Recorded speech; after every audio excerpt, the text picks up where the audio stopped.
Hello everybody, my name is Ryan or M&R Productions, and today I'm going to be comparing two LEGO Star Wars Battle Packs.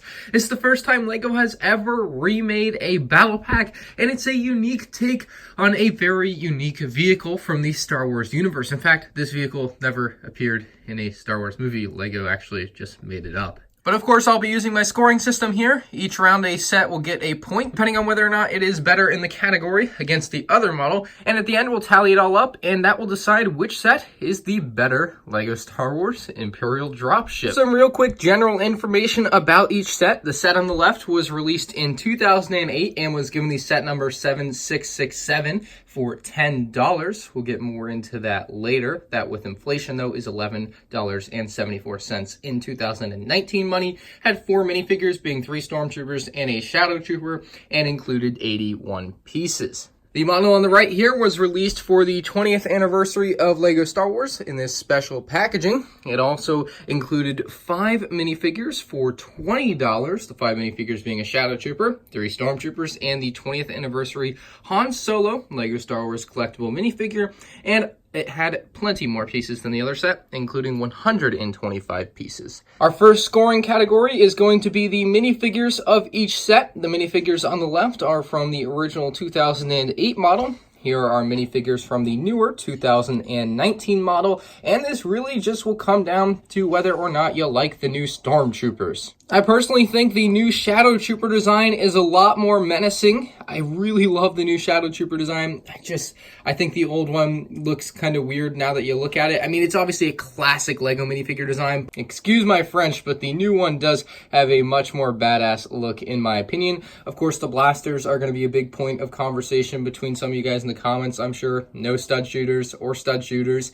Not really sure where to lean on that one. The stud shooters do add some playability, but not having stud shooters adds some, movie accuracy, and I honestly think they look cooler and are more size appropriate for the minifigure. Bringing a pair of Stormtroopers together will show you the difference 11 years makes.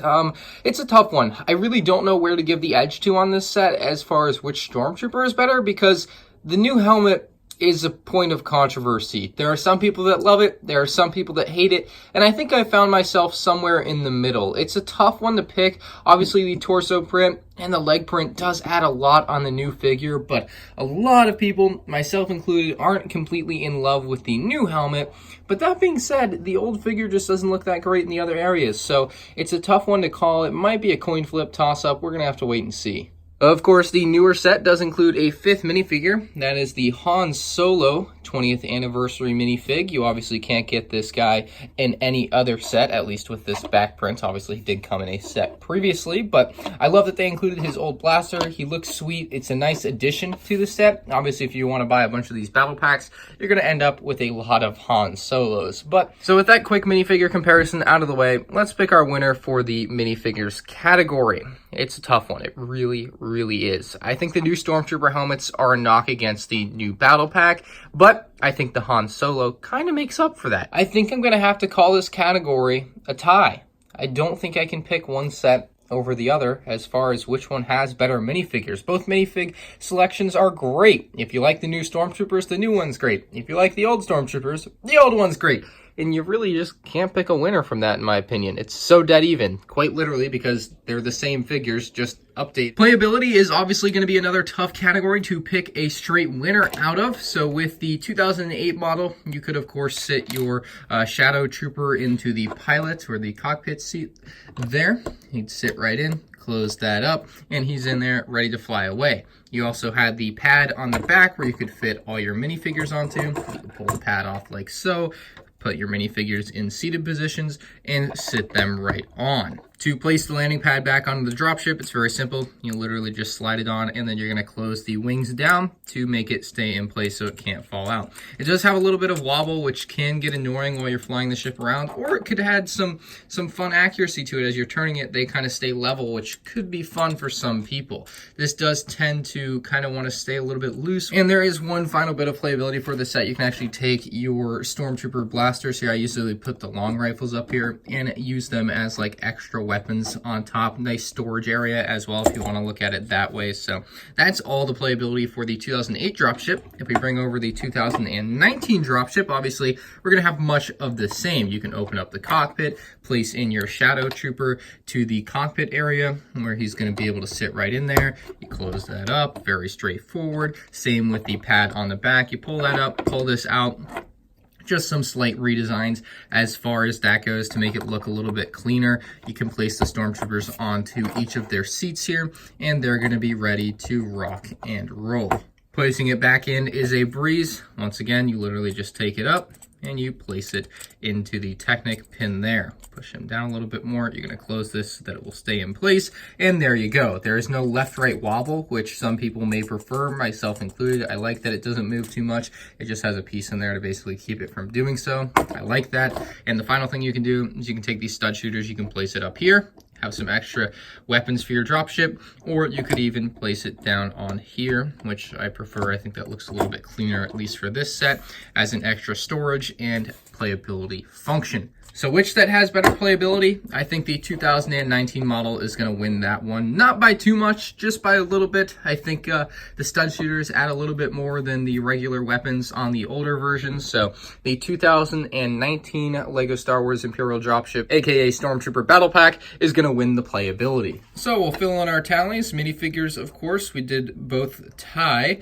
and then playability is going to go to the newer version there on the right. Let's move on to the design category. Our next category is design, and this is probably going to be the most controversial choice for a lot of people. So 2008 saw this very regular Lego blue with a black and dark gray color scheme, as the 2019 version has gone to a darker blue with the same black and dark gray there. So you can see the difference in color is quite noticeable. I love that they added some more blue accents, especially onto the wings there, and just the darker blue in general looks nicer to me personally. Lego also slightly updated the sticker designs for the newer set, which I do appreciate. You can see they still use 3 stickers on each set there, 1 on each side, 1 on top. Same story here on the 2019 version. I love the new cockpit piece that they used. I think that's a much better looking piece. It just provides a much sleeker look, in my opinion. Not quite as wide, or not that it's as wide, it just doesn't look as bulky as the other one. It looks a lot more modernized and thinned out, which I do appreciate. And as far as the actual mechanical design of the function actually working, this one does work just fine.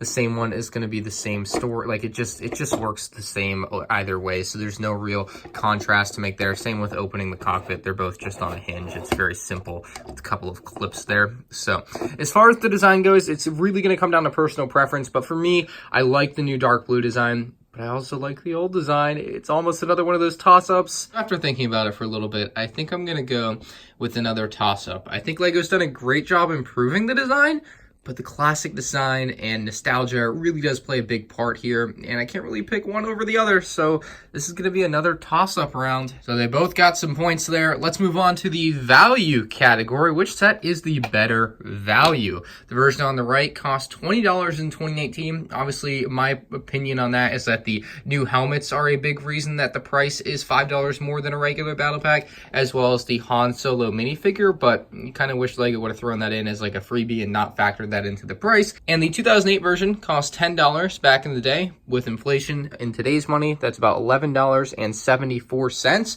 So I think it's pretty straightforward that the old one is the better value. We'll just round it up to say 12 bucks versus $20, and you can just say, for what you're getting, I think the older one you'd be better off buying as far as the value goes. I don't really have much else to say about that. It's pretty straightforward. The better value is on the left.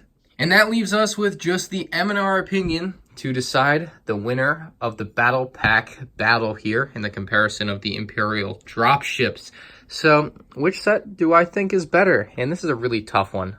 Both these sets are excellent. They both have great minifigures. And again, it's really this one more so than a lot of other comparison videos is going to be a lot of opinion, because they are literally the same set, just if it had been made 10 years later. Like, that's exactly what this is. That's what Lego was going for. So after having thought about it for a while, this is just the toughest one to pick. They're just so similar, and they're both good in their own right. But I think nostalgia wins. I think, for me personally, it'll always be the 2008 Imperial Dropship. Even though the 2019 one's great, I'm probably going to buy quite a few of them and build a little bit of an army with the newer Stormtrooper design. The 2008 one, it just has a special place in my heart, and I don't think there's anything wrong with it. That gives us a final score of 4-3 in favor of the 2008 model. You can vote on the poll on the top right of your screen and vote for which one you think is better, but even the Han Solo minifigure doesn't tip the scales of justice for the 2019 model. Let me know what you guys think about these two sets in the comments section below. What LEGO Star Wars Battle Pack should LEGO remake in the future? I'd love to see a new Clone Walker Battle Pack. I'd love to see a regular Droid Battle Pack remade or a new version of it. I don't know, they could do a lot. I'd love to see some more Battle Pack remakes like this. With that being said, leave a like on the video if you enjoyed. Subscribe to the channel if you're new here. Make sure you turn on notifications, and I'll see you guys in the next one. Peace out.